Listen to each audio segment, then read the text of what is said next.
पाकिस्तान का सियासी बहरान मजीद गहरा हो गया। सियासी अबतरी और बेचैनी में इजाफा।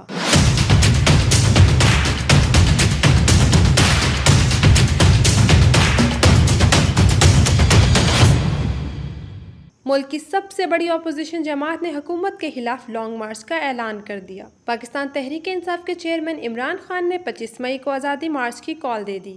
25 को मैं इंशाअल्लाह 3 बजे कश्मीर हाईवे और श्रीनगर जो हाईवे है या जो अब श्रीनगर हाईवे है, मैं आप सबका मुंतज़िर रहूँगा।